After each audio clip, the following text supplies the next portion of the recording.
భూమి మీద ఉన్న వారు అందరం ఎవరు? దేవుని బిడ్డలమే. మరి విరోధి ఆడ పుట్టింది? మనిషిలో పుట్టింది. సమస్త భూమి అదే అయినప్పుడు సమస్త భూమి మీద ఆయా చెట్లు ఫలములిచ్చు వృక్షములు మలిచినప్పుడు ఒకే ఒక వృక్షం ఉన్నది, అది తోట మధ్యలో ఉన్నది, అది తినొద్దు, అది బహు చెడ్డది, దానివల్ల మీకేమొచ్చిందంటే దేవునికి మీకు విరోధం, దేవునికి మీకు సంబంధం ఉండదు, దూరం అయిపోతారు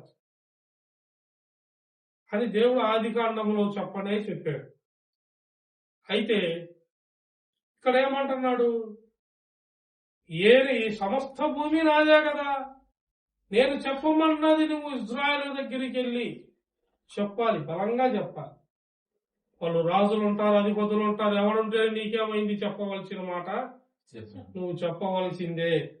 వారు కొడతారా, తిడతారా, రాజులు కదా, ఆజ్ఞిస్తే చంపేస్తారు, చంపితే ఆజ్ఞ ఆడగాదు, ఈడ బయలుదేరాలి. నా కొరకు నువ్వు ఏదైనా చేస్తానన్నావు కదా, ఇప్పుడు నేను చెప్పినది చెయ్యము. ఏం చేయాలి ప్రభువా?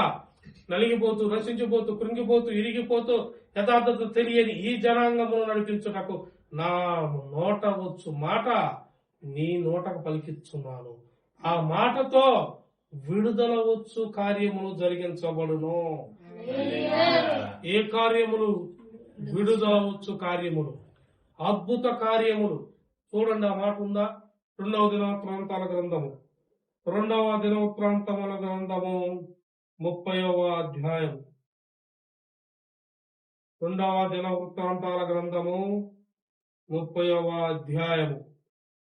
కరెంటు కూడా లేదు, గమనించాలి, అందుకే తొందరగా ముగిస్తాను. 12వ వచనం. రాజును అధిపతులను చేసిన నిర్ణయమును నెరవేర్చినట్లు యూదాలోని వారికి మనస్సు ఏకము చేయుటకై దేవుని హస్తము వారికి తోడ్పడెను. ఆమేన్. రాజులు చెప్పే కదా, రాజులు అధిపతులు ఎవరైనా సరే ఏదైనా చేరి అది దేవుడు చిత్తమైనప్పుడు దానిని నెరవేర్చుటకు దేవుని హస్తము నీకు తోడై ఉన్నది. అయితే ఇక్కడ ఒక క్రమం ఉంది. దేవుడు ఎప్పుడు చేస్తాడు, ఎందుకు చేస్తాడు అద్భుతాలు? ఎందుకు చేస్తాడంటే ముందు మాట వినేవారి కోసం చేస్తాడు. ఈ మాట వినేవారి కోసం ఏం అద్భుతాలు చేస్తాడంటే బిల్డింగులు, ఆస్తులు, అంతస్తులు, కారులో ఇంకోటి ఇడు. నీ ప్రాణమును తృప్తి పరుస్తాడు. మొదటిగా ఏ రోగం వచ్చినానో, నిందొచ్చినానో, ఆపదొచ్చినానో నీవు భయపడవు. ఒకటి. రెండోది ఏంటంటే నువ్వు వాక్యముతోనూ ప్రార్థనతోనూ నిలకడగలిగి ఉంటావు, సమాధానంతో ఉంటావు, గద్దింపులకు లోపడతావు, ప్రేమను చూపగలుగుతావు. అది ఎక్కడ నుండి వచ్చిందంటే పైనుండి వచ్చినది. అది నీ దేవుడి దగ్గర నువ్వు నేర్చుకున్నది. లోబడుట. మొదటిగా ఈ లోబడుట అనేది సంఘంలో చాలా ముఖ్యము. సంఘ కాపురులైన మాకును, విశ్వాసులైన మీకును. పాస్టర్లుగా మేము అవుతున్నామంటే పాస్టర్లుగా మమ్మల్ని పిలిచాడే గాని పిలిచిన కాడ నుండి మాలో అంతా ఒక యుద్ధమే. ప్రతిదానికి ఒక మౌనం. ఎన్నో జరుగుతూ ఉంటాయి, ఎన్నో చేస్తా ఉంటారు. క్రమం నడిపించాలి. క్రమంలో మేము ఎన్నో నేర్చుకున్నాం. మేము సేవ చేయుటకు, అభిషేకం పొందుకున్నటకు, అభిషేకం చేయాల్సిన వారు ఊరకనే అభిషేకం చేయరు. పనులు చెబుతారు, అన్నీ చేయిస్తారు. ఎందుకు అంటే నీవు సేవకుడు అని చెప్పుకున్నటకు ముందు నీకు కావాల్సిన సమస్తము పని తెలిసి ఉండాలి. పరిచర్య చేయటకు నీకు కావాల్సిన సమస్తము పని తెలిసి ఉండాలి. పరిచర్య చేయటం చేత కాకపోతే దేవుడి దగ్గర నిలబడుట కష్టం. విశ్వాసిగా నిలబడుట, దాంట్లో కూడా నువ్వు నిలకడగా ఉండలేవు. అదేంటి పాస్టర్ గారు పరిచర్య చేయటం, పరిచర్య చేసే వాళ్ళకి కావాలన్నా విశ్వాసమైన మాకంటే విశ్వాసమైన మీకు కూడా ఓర్పు కావాలి, ప్రేమ కావాలి. మారు మనసు నిమిత్తం బాప్తిసం పొందావంటే నీలో ఏముండాలి అంటే మొదటగా సమాధానము, శాంతి, నెమ్మది నీకు కలిగి ఉండాలి. నేనే మార్గము, నేనే సత్యము, ఆ మూడు మరి నీలో బాప్తిసం పొందిన కాడ నుండి నీ మీదకి వస్తాయి. ఊరగా మాటలు బొట్లు పట్టుకుని తిరగటం, లేకపోతే ఏదో మెల్ల వేసుకొని ఇంటి ముందు పెట్టుకోవటం కాదు.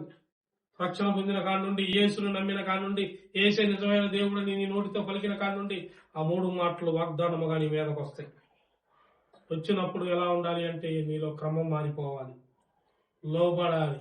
పని ఎక్కువైద్ది, ఒత్తిడి ఎక్కువైద్ది, అయినా సరే నువ్వు అప్పుడు పక్కన వాడికి లేనిది నాకేంది అనే భేదం పుట్టింది.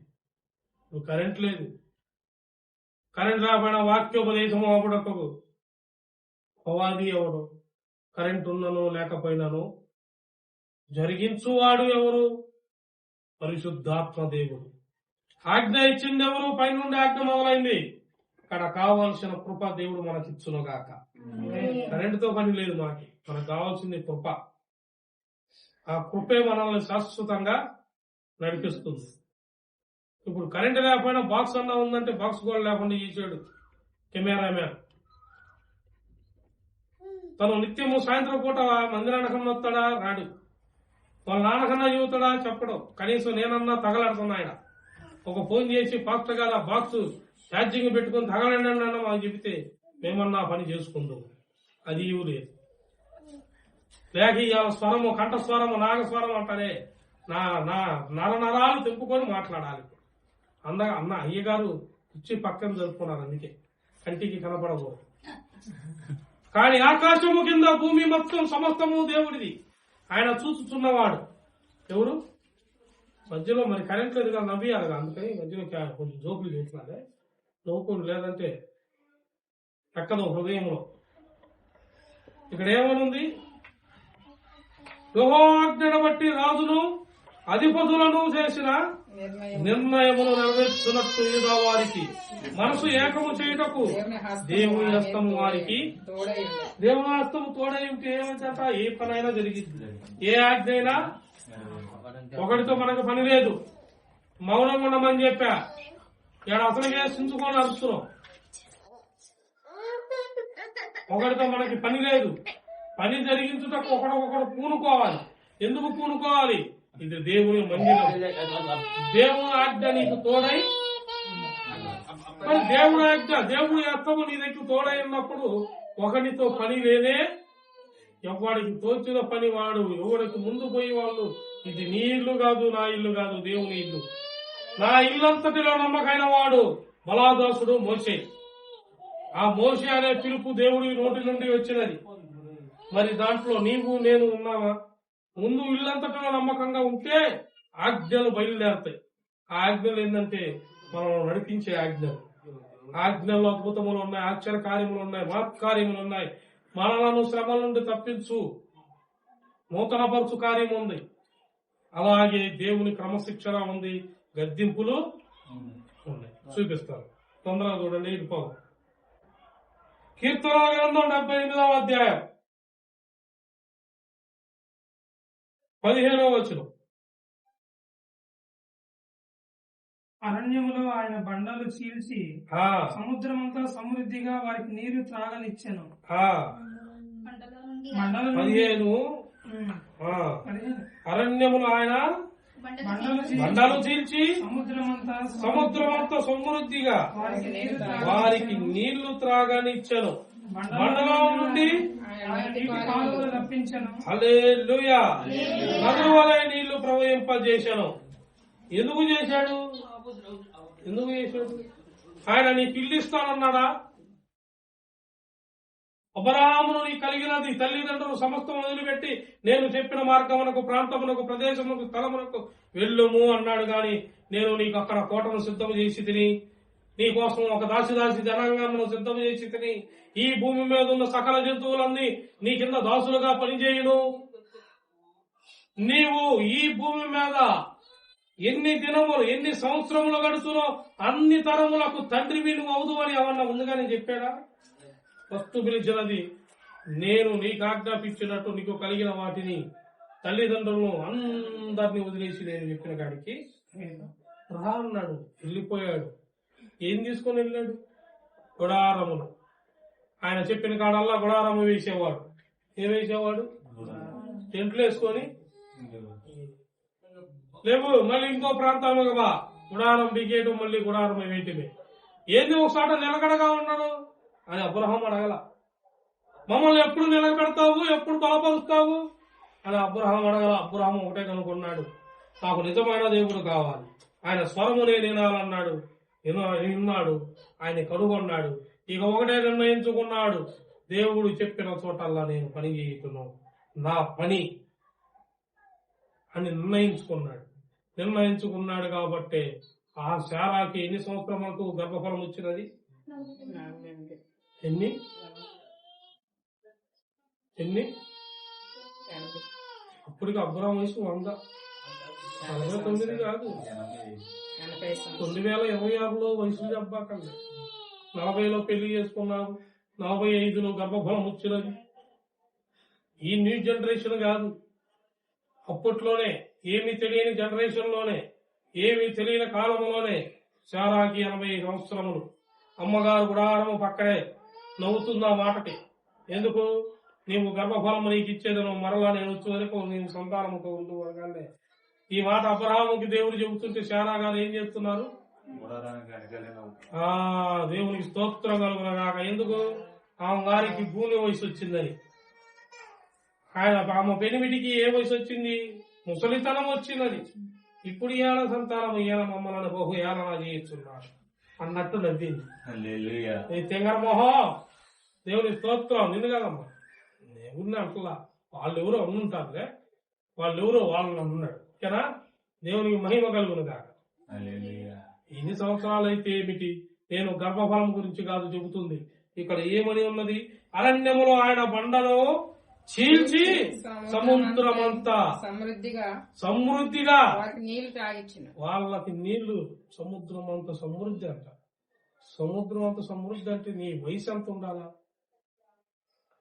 నువ్వు ఎప్పుడు దాకా ఉండు, 100 ఉండు, 50 ఉండు, 60 ఉండు, 70 ఉండు, 80 ఉండు, సముద్రం అంత సమృద్ధి. ఏ బాధల్లో నీవు ఉన్నారో దేవుడు ఈ వాగ్నములు, ఈ వాక్యమును మొదటగానే స్థిరపరిచాడు కాబట్టి మాట్లాడుతున్నా. ఆహార విషయమా, నిందలా, అప్పులా, గర్భఫలమా, దేని వల్ల నీవు లేక బాధపడుతున్నావో, ఏ ఉద్యోగము, ఏ వ్యాపారము లేకో, దేని మీద నిలకడ లేకో, యథార్థత తెలియకో, అసలు జీవం గల దేవుడు మాటలు ఎంత మేలాగో తెలియకో, నీవు మాట్లాడుతున్నావేమో ఏదో యథార్థంగా నడుచుకో. దేవుడు మాట అబ్రాహాము విన్నట్టు నువ్వు వింటే ఈ వాగ్దానము నీ మీద కూర్చునుగాక. సముద్రం అంత సమృద్ధి గల సంపద నీ మీద కూర్చునుగాక. ఆరోగ్యము నీకు తోడైండునుగాక. నీకు రావాల్సిన గర్భఫలమైన, భూఫలమైన సమస్తము దేవుడు ఎవరెవరు ఆశతో ఉన్నారో ఈ వాక్యముతో మీ అందరికీ ఈ దయచేయబడునుగాక. చూడండి, యెషయా గ్రంథము 7వ అధ్యాయం. యెషయా గ్రంథము 7వ అధ్యాయము 22వ వచనం. అవి సమృద్ధిగా పాలిచ్చినందున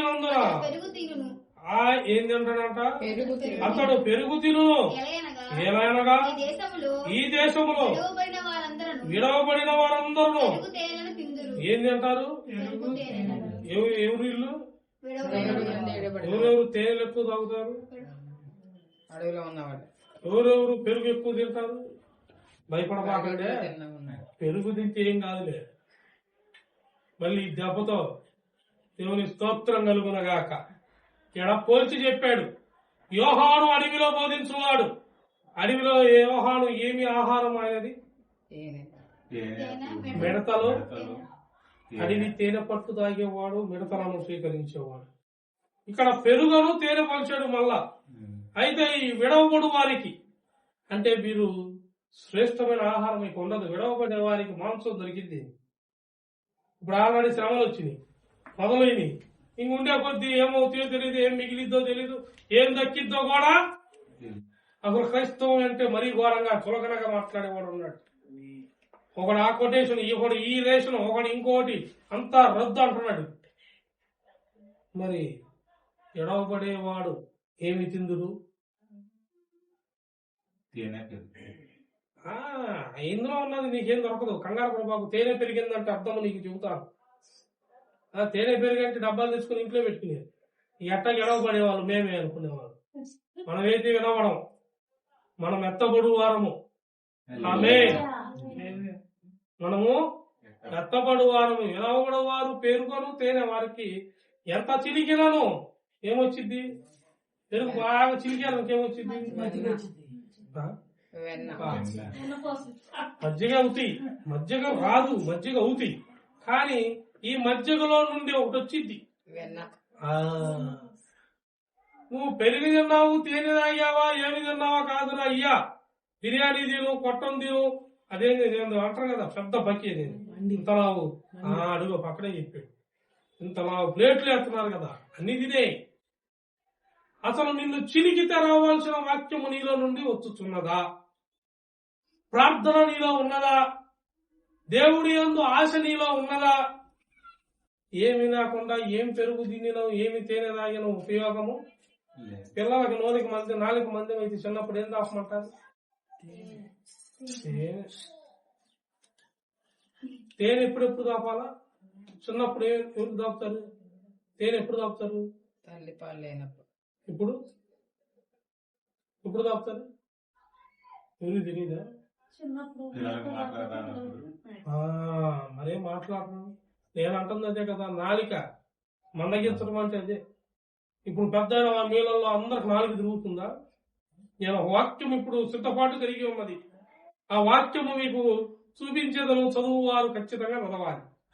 నాలుగు ఎటు మడతేస్తారు నాకు సంబంధం లేదు. దేవునికి స్తోత్రం కలుగునుగా. తేనెందుకు తప్పమంటారు? నాలిక మందం. ఏం మందం? నిఖిల్ జాగాడికి చిన్నప్పటి నుండే వాళ్ళమ్మ యుద్ధము తయారు చేసి ఉన్నది. ఆదివారం వస్తే, గురువారం వస్తే వాళ్ళ నాన్న పొద్దున్నే పోరాటం చేస్తున్నారు. దేవునికి స్తోత్రం కలుగును గాక. దానికి కొత్త రకమైన వాళ్ళమ్మ పెడుతున్నది. ఎందుకు? కుమారుడు ఏం కావాలా? గుండు చేయించారు అందరికి. ఇప్పుడు మొన్నటిదాకా అన్నారు జుట్టు లేక పిల్లోడు ఎదిగాడమ్మా, గుండు చేశాక. మరి ఏం చేద్దాం? అందుకే విచిత్రమైన భోజనము ఆహారము పెట్టుతున్నది. మనకు కావాల్సినది ఏంటంటే ఇలా పెరుగు తేనెలు ఆహారములు కాదు. చిలికినప్పుడు శ్రేష్టమైన వెన్న. ఆ వెన్న రాసుకుంటే నీకు మోకాళ్ళ నొప్పులు రావు. తెలుసా ఈ మాట? ఎవరికన్నా వెన్న రాసుకుంటే మోకాళ్ళ నొప్పులు, అరికాళ్ళ నొప్పులు ఉండేవి కాదు. చిన్నప్పుడు మా నాన్నకు వాళ్ళ నాయనమ్మ రాసేదంట. పొలం పనికి పోతే ఒక్కడే సరైన మూట గడ్డి మోపు వాము కడితే ఒక్కడు తంతి లేచి తలమే కూర్చునేదంట మా నాన్నకి. ఆయన వాళ్ళ నాయనమ్మ అట్లా పనిచేసేవాడు. మా ముత్తనాయనమ్మ ఇంకా ఘోరంగా 6 అడుగులు ఉండేదంట. దేవునికి స్తోత్రం కలుగును గాక. 6 అడుగులు, 12, 24 గేదెలు, పాడెలు, 12 మిద్దెలు, మా ఆస్తులు. దేవునికి స్తోత్రం. ఇప్పుడు లేవులే. డాక్టర్ గారు బాగుందనుకునేది, మాది కాదమ్మా. అప్పుడు లేలుయా వెళ్ళిపోయింది ఎప్పుడో. దేవునికి స్తోత్రం కలుగును గాక. నాకేమీ లేదు, దేవుడు పిలిచి తిరిగి వచ్చింది. ఇదిగో ఇలా ఉంటుంది. హల్లెలూయా. ఇప్పుడు ఉండేవి. కానీ మా నాన్న బాగా పనిచేసేవాడు. బరిలో పొలం పని అన్ని. వాళ్ళు 10 కిలోమీటర్లు నడిచి వెళ్ళటమే. బస్సులు గీసులు ఏమి లేవు. పొలంకి వెళ్తే ఏమంటారు? యజమానుడిని. అప్పుడు యజమానుడిని ఏమంటారు? అయ్యగారు. అయ్యి కాదు అమ్మగారు. ఇప్పుడు పాస్టర్లు అంటున్నారు. తెలియని వాళ్ళు తెలియదు ఏమంటారు. ఏమనే వాళ్ళు అది కావాల్సింది అది బయటికి. ఆ మాటలు బయట కూర్చోవాలా. వాళ్ళు ఇచ్చే గింజలు డబ్బులు కాదు. పని చేస్తే ఒక గ్లాస్ బియ్యం పోసేవాళ్ళు. వాళ్ళు ఏది పోస్తే అది. నీకేం తెలుసు ఆ బాధలో పడేవారికి? ఇక్కడ నీకేం కావాలి? వాళ్ళు ఎన్ని బాధలు పడ్డాను మనం భూమి మీదకి వచ్చిదిమా లేదా? మన వెనకడ వాళ్ళు ఎంత కష్టపడినాను మరి మనం ఈనాడు సుఖంగా ఈ జీవితాన్ని దేవుడు ఇచ్చాడా లేదా? వారి కష్టము నువ్వు పడుతున్నావా? ఇవాళ నీ కూలి 1000 రూపాయలు. ఆనాడు వాళ్ళు పని చేస్తే బియ్యము, నో డబ్బులు, సాంబార్ పువ్వ. నేను చెబుతుంది వాస్తవం. ఏదో పెళ్ళైతే గనక వాళ్ళు మంచి తెల్లన్నం తినేవాళ్ళు. లేకపోతే అన్నం లేదు. జొన్నన్నం, రాగన్నం, సద్దన్నం. కోళ్ళకి పౌరాలకు వేశారే అవి వాళ్ళు ఆహారము. మా నాన్నలు తినింది, మా నాన్న అన్నమే తిన్నాడు. నాకు కూర్చోబెట్టి సమస్తము చెప్పేవాడు. అందుకే నేను ఇంత తేటగా అవన్నీ చెప్పగలుగుతున్నాను. నేను విన్నాను. నిత్యము ఆయన చెప్పేవాడు కష్టాలన్నీ. ఇవాళ పిల్లలకి నువ్వు కష్టాలు చెప్పు, వాడు ఏమాడుతున్నాడు? పబ్జీలు గబ్జీలు. వాడు చెప్పింది నువ్వు వినాలా, నువ్వు చెప్పింది వాడు వినడు. అందుకే వాడికి మిగిలేది పెరుగు తేనె, ఆ రెండు వాడి సంకలో పెట్టి పంపించి దరిద్రం వదిలిపోయింది. దేవునికి స్తోత్రం కలుగును గాక. ఎడవబడేవాడు ఆడే. వినని వాళ్ళు ఇనిన వాడికి మజ్జిగ టైపు చెరికేవనుకో, చెరికే కొద్ది వచ్చింది వెన్నొస్తుందా? నీ పిల్లలకి వెన్నొస్తుందా? నువ్వు చెప్పిన మాటల్లో నుండి వింటున్నారా? వాళ్ళు ఫలిస్తున్నారా? అదే వెన్న వస్తుందా? వస్తుందంటే నీ ఇష్టం. దేవుడి స్తోత్రం చెప్పు. ప్రభువా, నిత్యము ఇంతకన్నాను మేము ఆశీర్వాదంగా నీ సన్నిధిలో పని చేయాలని చెప్పు. ప్రార్థన చేయి. లేదు పనికి మాలిన పెరుగు తేనె, ఇది పనికి మాలిన పెరుగు, వాడిచ్చే పెరుగు, వాడిచ్చే తేనె, ఈ తేనె అడిగి తేనె పట్టు తేనె కాదు. ఈ తేనె విరోధము, దేవునికి విరోధమైనవి, దేవునికి విరోధంగా నడుచుకున్నవి ఇవన్నీ. అయితే దేవుడు ఏమంటాడంటే, నీవు విరోధంగా నడుచుకున్నప్పుడు నీకు శ్రమలు తప్పవు, నువ్వు విడవబడటమే. నువ్వు కొన్ని మోయవలసిన శ్రమలు మోయాల్సిందే. ఇప్పుడు వారి గురించి అయితే మనకు అవసరం లేదు. ఎందుకంటే ఈ వారం అంతా, ఈ రోజంతా దేవుడు ఆశీర్వాదమైన లేఖనములు అందించాడు. కాబట్టి దేవుడు మిమ్మల్ని ఆశీర్వదించును గాక. మత్తయి సువార్త 13వ అధ్యాయం. మత్తయి సువార్త 13వ అధ్యాయం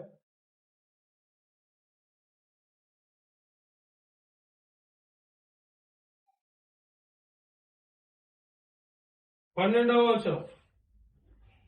కలిగిన వానికే ఏంటిది అది?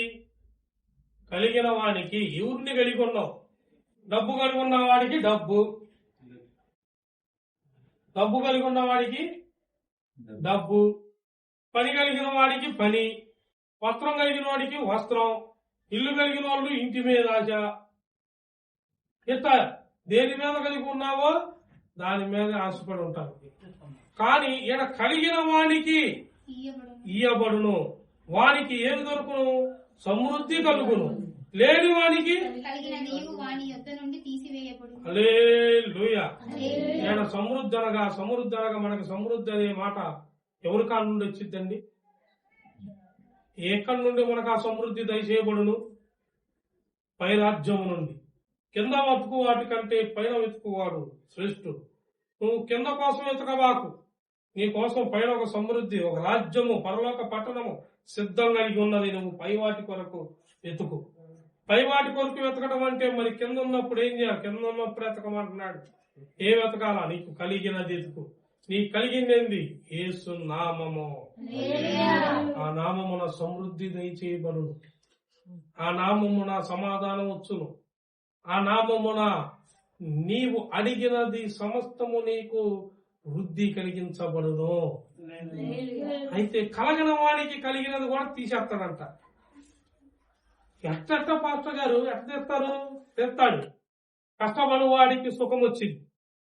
ముందు కష్టం, తర్వాత సుఖం వచ్చినాము. కష్టపడే వాడికి సుఖం పెద్దగా మనం లెక్క చేయం. ఎందుకు? మన శరీరము దేనికి కష్టపడి ఉంది? కష్టానికి, శ్రమకి మన శరీరము అలవాటు పడి ఉన్నది. అలవాటు.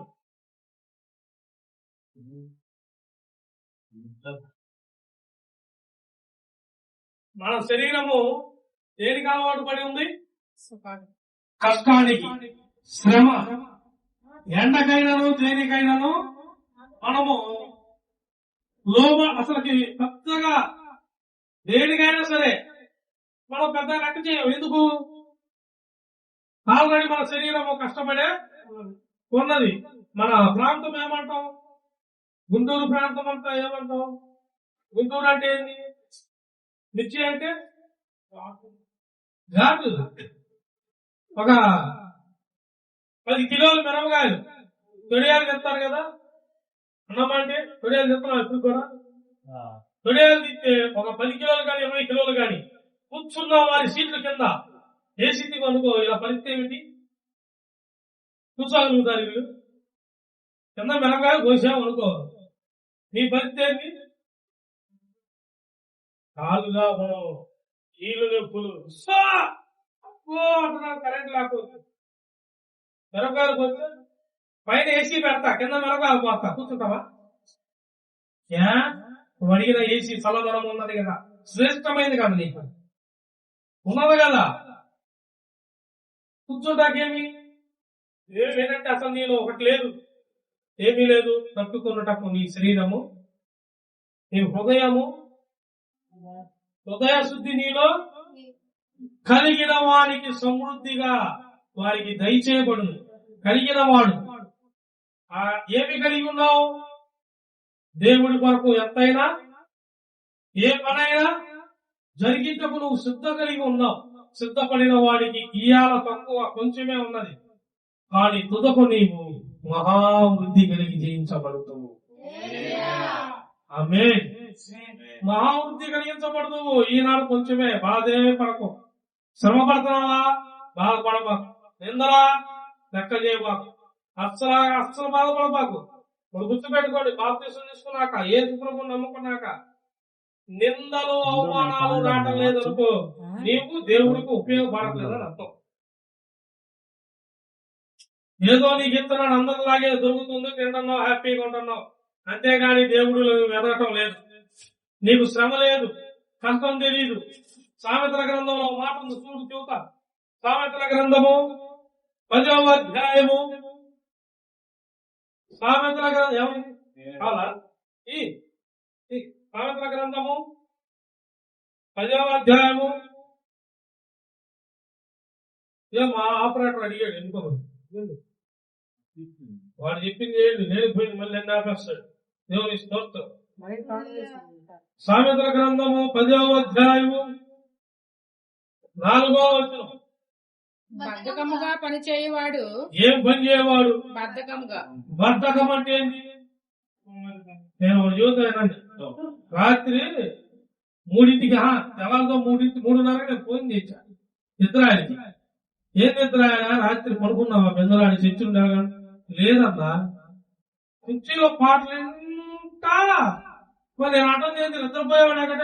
లేదన్నా, నిద్రపోలేదు అసలేదా, కుర్చీలో పాటలు వింటా ఉన్నాడు. అమ్మా, ఇప్పుడు దాన్ని ఏమంటారు అమ్మగారు?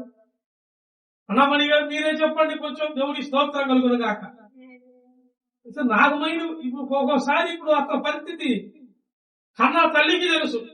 ఇప్పుడు తనకు బాప్తీసం ఇచ్చినప్పుడు తన చెల్లె అక్క వచ్చింది, చెల్లె ఓ మాట ఏమనుంది, నా బాప్తీసం ఇచ్చటం కాదు, ఇక నుండి అతను కనిపెట్టుట నీ బాధ్యత. ఇప్పుడు తన తల్లికి తనలో వంకలు మార్పులు అన్ని తన తల్లికి తెలుసు. అతను ఒకప్పుడు తినే పొజిషన్ అక్కడ కలిపి పెట్టేది. ఎందుకు? కలుపుకున్నటకు అతను అర్థము తనకి, తల్లికి తెలుసు బాధ. వాడు స్పూన్తో అన్నా, ఎందుకు వాడి పరిస్థితి బాగాలేదు, వాడు వేరే కోమాలో ఉంటాడు. కానీ ఇప్పుడు ఆమె కన్నా నా మీద ఎక్కువ భారం పడినది.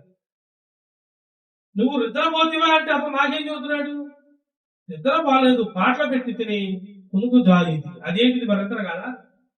3:30 లేచుడు, ఇప్పుడే లేచాను పాత్ర గారు, ఇప్పుడే మొహం కడుక్కుందామని పోతున్నాను, ఫోన్ తీసుకుని పోతున్నా. మళ్ళీ నువ్వు ఫోన్ చేస్తే ఎత్తకపోతే నువ్వేం పాత్ర? నేను ఫీల్ అవునయ్యా, నేనేమి బాధపడు. మీరు అనుకుంటున్నానేమో పాత గారి పద్యాలు కలుగుతా. నేను అడగను, మిమ్మల్ని నడిపించడానికి క్రమం. నీకు బాప్తీసం ఇచ్చాక నీ తల్లిదండ్రులకు కాదు బాధ్యత, నాది. నీ భార్య బిడ్డలకు కాదు బాధ్యత, నాది. సేవకుడు మాట వినువాడు కలిగిన వాడు, వాడికి సమృద్ధి కలుగును. ఆ సమృద్ధి ఏంటంటే దేవుని తోడు, దేవుని జీవము, దేవుని నీడ, దేవుని మాట. నీవు లోబడిన ఎడల నిశ్చయముగా ఇకలోకమందును పరలోకమందును నీకు సమృద్ధి కలుగునుగాక. ఆ వాక్యం అయిపోలేదు, కంగారు పడబాకండి. కరెంట్ వచ్చింది కదా కాబట్టి దేవుడికి స్తోత్రం కలుగునుగాక. నడుము నొప్పులు వచ్చు, నాకు వాక్యం వచ్చును గాక. ఇప్పుడు వాక్యం తగ్గిన తెచ్చుతాను. హల్లెలూయా. ఫిలిప్పీయులకు రాసిన పత్రిక 1వ అధ్యాయం. ఫిలిప్పీయులకు రాసిన పత్రిక 1వ అధ్యాయము నా బాధ చూసి దేవుడే కనిపించి ఇక మీ బాధ దేవుడికి చెప్పుకోండి, ఇక ఆపేది లేదు. ఫిలిప్పీయులకు రాసిన పత్రిక 1వ అధ్యాయము 20వ వచనం. నేను మిగుల అపేక్షించుచు నిరీక్షించుచున్న ప్రకారముగా మీ ప్రార్థనల వలనను యేసుక్రీస్తు యొక్క ఆత్మ నాకు సమృద్ధిగా కలుగుట వలనను. ఏంటంట సమృద్ధిగా ఏం కలుగుతుందంట? యేసు క్రీస్తు ముందు నామము గుర్తు పెట్టుకోండి. ఆత్మ కూడా ఎవరి నుండి వచ్చింది? నేను వెళ్ళవలసి ఉన్నది, ఆయన రావాల్సి. అది ప్రభు వెళ్ళకపోతే ఆయన వచ్చేవాడా? అన్నిటికీ తనను తాను తగ్గించుకొని మనకి ముందు జాగ్రత్తగా తల్లి కన్నను తండ్రి కన్నను క్షేమముగా మనల్ని నిర్మించిన వాడు, నడిపించువాడు. అన్ని నామముల కన్నా పైనామము యేసు నామము. అసలు ఆ నామంలో పాట పాడుకుంటూ ఉంటది. పాడతారా? అన్ని నామముల కన్నా నామము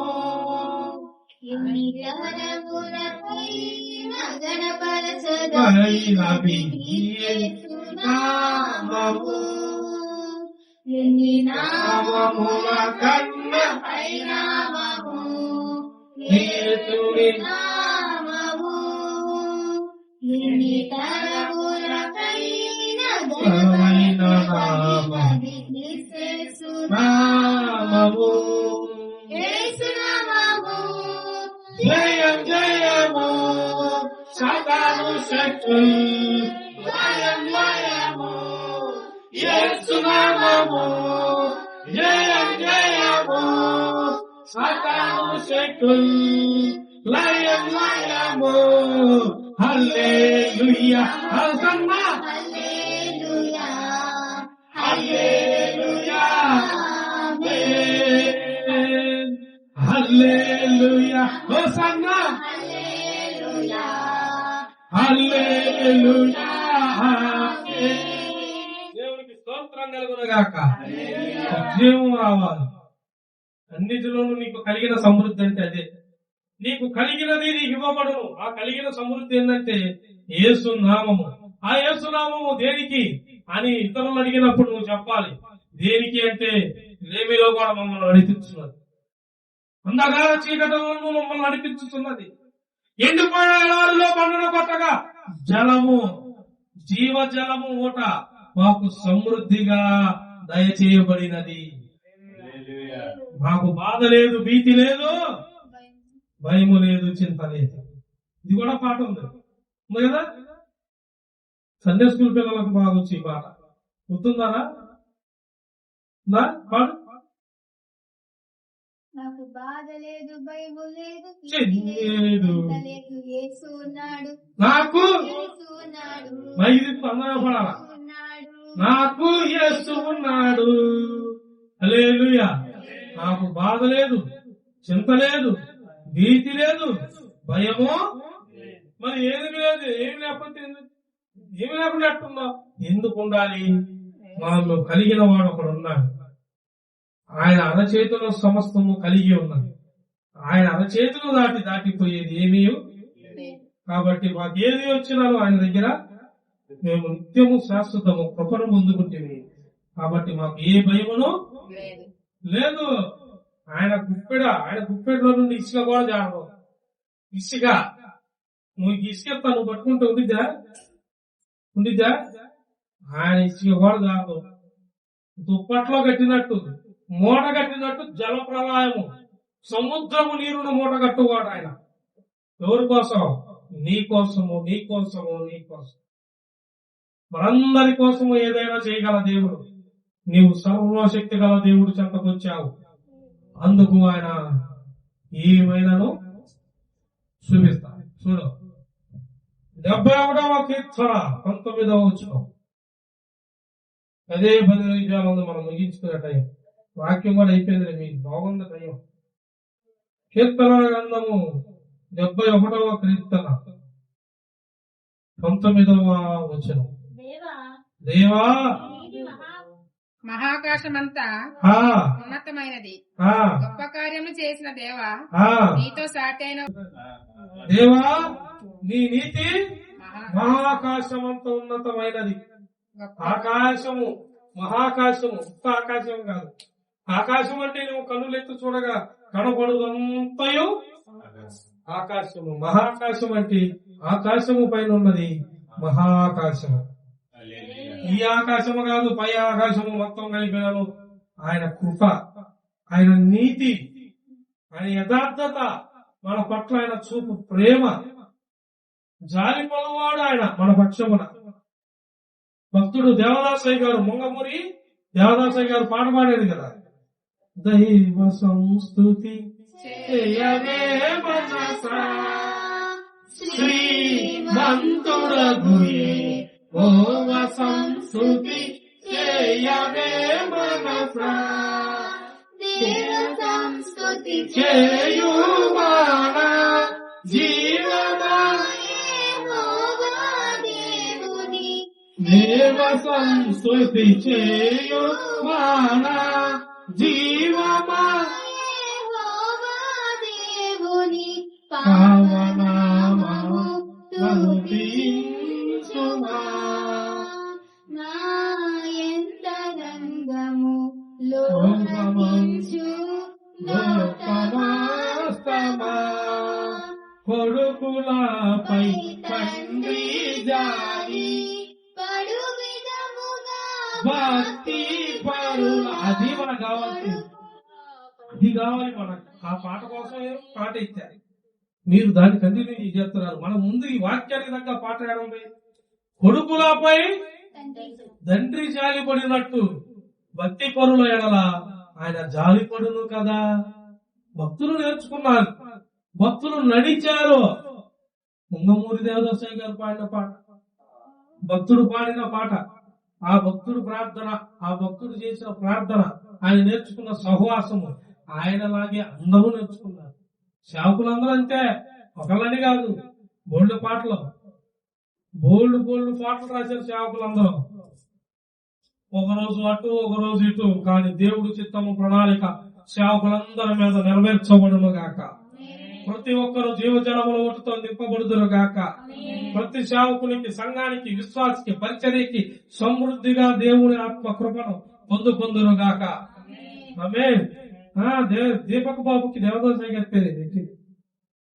దీపక్ బాబు గర్భఫలం అంతా రాక మునిపే నేను ఇప్పుడు ఆ ఊరు అత్తగారు ఊరు, ఏ ఊరు? రాజమండ్రి అవతల ద్రాక్షారామం. అంతా తోటకాడ ఆగేవాడు, ప్రార్థన చేసుకుని వెళ్ళేవాడు. ఒక నిమిషం నాకు ఏదో ఒక మందిరం కావాలి. ఆ దినంలో మందిరం తోటలో అంత బస్సులో అంతా కూడా ప్రార్థన చేశా. నాకు రాక కాదు, కొంచెం నాకన్నా కొంచెం హైట్ గా, ఎర్రగా, బుర్రగా పుట్టేవాడు కావాలని. మీకు నవ్వేమో, నేను నిజంగా అడిగా. ఎందుకు నాకన్నా నీకు ఎక్కువ ఉపయోగపడేవాడు దేవదాసయ్య గారిగా. ఆయనంత కాకపోయినా నేను, నాకు పుట్టినోడు మాత్రం అలా ఉపయోగపడాలయ్యా అని ప్రార్థన చేశా. అలా అడిగితే ఇలా పుట్టాడు. దేవుని స్తోత్రం కలుగుతుందాక. రేపు ఉందే నాకన్నా ఎక్కువ భజన. అందుకే కరెంట్ పోయినా కాంగో వాయించట్లేదా? వాయించాలి. వాడు ఎవరి మీద? సేవకుడి పేరు మీద, దేవుని నామం మీద, భూమి మీదకి అడగగా వచ్చిన వాడు ఇవాళ దారి తెప్పినను రేపు తన్ని తెచ్చుకుంటాడు. దానికి నాతో పనిలే. సేవకుడు, మా నాన్న సేవకుడు, ఏం చెప్తావాడా? నువ్వు సేవ చేస్తున్నావా? సేవ అంటే నాకులా కాదు. చర్చిలో దుప్పట సాపలై ఊడో, నీళ్లు పట్టు, కాంగోలు కొట్టు, ప్రతిదీ పూనుకొని పనిచేయి. సేవే. నీకు తెలీదు పాస్టర్ గారే సేవ, మీరు చేసేది మరి సేవ కాదా? నీళ్లు పడుతున్నారు మందిరానికి వచ్చిన వాళ్ళ కోసం, సేవ కాదా? మధ్యలో క్లీన్ చేస్తున్నారు, సేవ కాదా? అనేకుల కొరకు నెల మొదటి ఆదివారం భోజనం వండుతున్నారు, సేవ కాదా? సాధారణ ఎవడన్నాడు? అన్నవాడు చోటు నీకెందుకు, నేను సేవ అంటున్నా, నువ్వు నా మాట ఇవ్వు. కాపర మాట గొర్రెలు కాపర స్వరం వినును కదా. చిన్నవాడికి కలిగినది వాడికి సమృద్ధిగా ఉంచబడి ఉన్నది. ఏ ఉంచబడింది? కలిగిన వానికి సమృద్ధి, మాట విన్నవానికి ఉన్నది కూడా తీసివేయబడు అని చెప్పాడు ఆయనే. నేను చెప్పలా, మళ్ళీ నేనేమని చెప్పానంటే నన్ను శపించాడు చావుకునటానికి. వాక్యం చదువుకో, ముందుగానే నిర్మించబడి ఉన్నది. మరి ఆ మాట కూడా అందులోనే ఉన్నది కదా. రాత్రి కాలమే దేవుడు మీ ప్రాణమును అడిగగా ఏమి చేయదు, ఏం చేస్తాం, చేసేదేమి లేదు. భూమి మీద ఉన్నప్పుడు దేనికోసం పరిగెత్తున్నావు? పరిగెత్తు, జీవనోపాధి ఆయనే ఇచ్చాడు, పని చేయమని ఆయనే అన్నాడు. లేదంటే ఓలే సోమరి అన్నాడు, బుద్ధి తక్కువవాడు అన్నాడు, ఒళ్ళు బద్దకవాడు అన్నాడు. ఆల్రెడీ ఇప్పుడు అన్ని చూపించా లేదా? పని చేయి, కానీ పనికి ముందు పనికి తర్వాత నువ్వు విలువైనది ఉంటుంది దేవుని మార్గం, దేవుని ప్రార్థన. ఆ వెన్న నీలో రాకలేదనుకో, కొత్త పెరిగే పులిసిన పెరుగు తిను. అడిగి తేనె పట్లు కాదు, నీ పట్లో తేనె రావు. అదే నీకోసమే రిలాక్స్లు, డీమార్ట్లు, స్పాట్లు ఇంకా తయారవుతాయి. ఇంకా ఉండే కొద్ది ఇంకా వస్తాయి. ఋతు లాంటి వాళ్ళ దేవుడు ఆశ్రయించిన ఋతుకి సమృద్ధి ఇచ్చును గాక, ఋతి మహాస్థాలు పెట్టును గాక. అందులో మాత్రం నాకు ఏ టీ కూడా వద్దమ్మా, నాకు వద్దమ్మా. వాక్యం చూడండి, 126వ కీర్తన.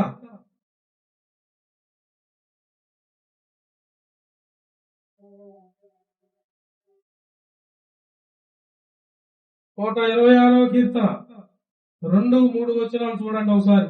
మనము కలగనిన వారి వలే ఉంటుంది. చెప్పింది కదా, నేను చూపించు వాక్యములు చాలా కఠినంగా వస్తుంది. నాలిక తిరగని వారు కూడా ఉంటుంది.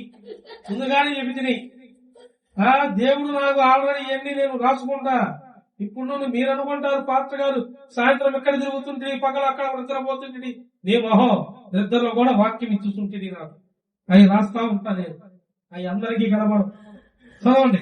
మనము కనగలి వారి వలే ఉంటుంది. మన నోట నిండా నవ్వుండెను. మన నాలుక ఆనందగానంతో నిండి ఉండెను. ఆమేన్. హల్లెలూయా. ఆనందగానముతో నిండి ఉండెను. అప్పుడు యెహోవా వీరి కొరకు గొప్ప కార్యములు చేసినని ఎవరు చెప్పుకుంటారంట? ఎవరి గురించి చెప్పుకుంటారు? నీ గురించే యెహోవా వీరి కొరకు గొప్ప కార్యములు చేసినని నీ చుట్టూ వారు చెప్పుకుందురుగాక. ఆమేన్. బహు గొప్పగా చెప్పుకుంటారు, తొందరపడబాకు. కానీ నేను చెప్పింది మాత్రం ఉండాలి. ప్రార్థన సహవాసము, మందిర సహవాసము, సంఘ సహవాసము, బలిపీఠం దగ్గర ప్రార్థన ధూపము, ఇవన్నీ కంపల్సరిగా ఉండాల. ఉన్నప్పుడు ఏమైతే పాత్ర గారు ఎన్ని చేస్తాం గ్యారెంటీ, ఎన్ని చేస్తే ఆల్రెడీ వచ్చేసినట్టే వెన్న. వాగ్దానం వచ్చిందా లేదా? యెహోవా ఈ గొప్ప కార్యములు నీ కొరకు జరిగించాడని అన్యులు చెప్పుకుంటారంట. అన్యులు అంటే నిన్ను వ్యతిరేకించిన వాడు. ఇప్పుడు చిన్న చూపు చూసిన వాడా, మేము లేకపోతే దిక్కులేదు అంటారే, అట్టాటోళ్ళు కూడా చెప్పుకుంటారు. లేదు వారికి జీవం గల దేవుడు తోడై నడిపించాడు. హల్లెలూయా. జీవం గల దేవుడు. ఒక్కొక్క మాట ఎక్కడుందో తెలుసా? ఇందాక అపోస్తలుల కార్యం మూలవాక్యం, అందుకే నేను చూపించింది. మూలవాక్యం రాజకోటలోకి వెళ్తున్నట్టుంది. మూలవాక్యం అంటే ఏంది?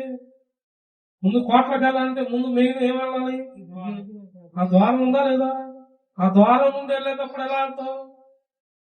రాజు కోటలోకి వెళ్ళేటప్పుడు ఎలా వెళ్ళాలి? కోట ఇలా ద్వారం తెరవగానే సింటి చుట్టూ పోయేవాడు. ఇద్దరు ఉంటారు ముందు, 80 పట్టుకొని పెట్ట ఒక్క తనులాగా వెళ్ళిపోతే ఎవడు నొప్పించాడా అని ఎట్టాలి? రాజులాగా, టీవీగా, దర్జాగా అలా వెళ్ళాలి. ఆ టీవీ దర్జా నుండి వచ్చింది దేవుని ఆత్మ నీ మీద ఉన్నప్పుడు రాజులు సైతము లేచి నుంచుందురు మీద. నువ్వు వెళ్తే నుంచుంటారా? రాజ్యులో దగ్గర రాజు లేని ఎవరైంది ఆల్రెడీ చూపించా కదా. దేవికాలంలో చూసారా? దినవృత్తాంతంలో చూపించారా? రాజు అధికారులు ఎవరు నియమించారో దేవుని హస్తము తోడై ఉండటం వల్ల ఆ కార్యములు జరిగించుటకు నేను చెప్పి తిని మోషే బయలుదేరా, జరిగించును వాడు నేను నీ పక్షమున, నీవు పలుకు నేను జరిగిస్తాను, అది ఏదైనా నువ్వు భయపడనక్కరా లేదు. మరి నువ్వెందుకు భయపడతా? నువ్వెందుకు భయపడతా? భయపడొద్దు. ఒక క్రమం, ఒక పద్ధతి. మా కెమెరా రన్నింగ్ అవుతుందా చూడండి. అసలు ఆయన లేడు, ఉన్నాడా? దేవుని స్తోత్రం. వాము పిచ్చి ఖాళీ చూసి లేడు అవుతున్నా. హల్లెలూయా. చదవండి. యెహోవా యెహోవా మన కొరకు గొప్ప కార్యములు చేసి ఉన్నాడు, మన కొరకు గొప్ప కార్యములు చేసి ఉన్నాడు. చేసి ఉన్నాడు. మన సంతోషభరితమై మనం సంతోష భరితమైతిమి. భరితులమైతిమి. హల్లెలూయా. మధ్యలో ఉసులు బస్సులు పోతా ఉంటాయి, అన్ని సరి చేసుకొని ఇంత ఉండండి. హల్లెలూయా.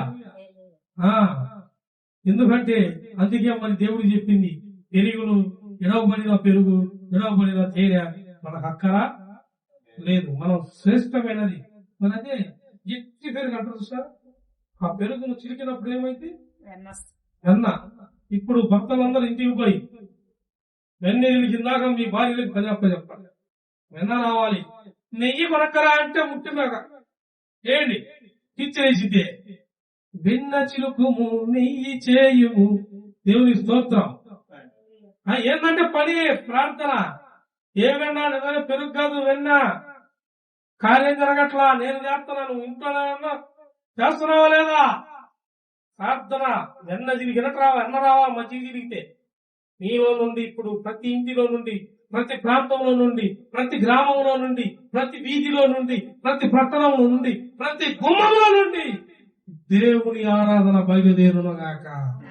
దేవుని వాక్యం విస్తారంగా ప్రబలించబడును గాక.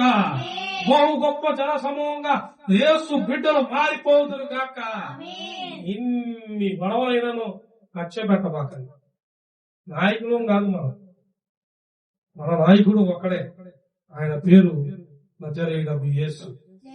ఆయన నిర్మిస్తాడు, ఆయన చేసిన పని ఆయనే చూసుకుంటాడు. మనకు అప్పగించిన పని మనం చేయాలి. అప్పగించిన పని చేయబాకండి. అప్పగించిన పనిలో మాత్రం ఎక్కడ తక్కువ కాకుండా కుదవ కాకుండా చూసుకున్నట్టు మన పని. ఆ పని నీ మీదకి నిన్నుగా నడిపించుటకు ఆయన కృప వచ్చును గాక. పరిశుద్ధాత్మను పొందుకొని మీరు నడిపించబడుదురు గాక. బహు సమృద్ధి కలిగి ఉందురు గాక. బహుగా ఆత్మతో, ప్రార్థనతో, ఆత్మతో, శక్తితో నింపబడుదురు గాక. ఆమేన్. దేవుడి వాక్యమును మన హృదయంలో భద్రపరచును గాక. నేను మాట మీద నిలబడితే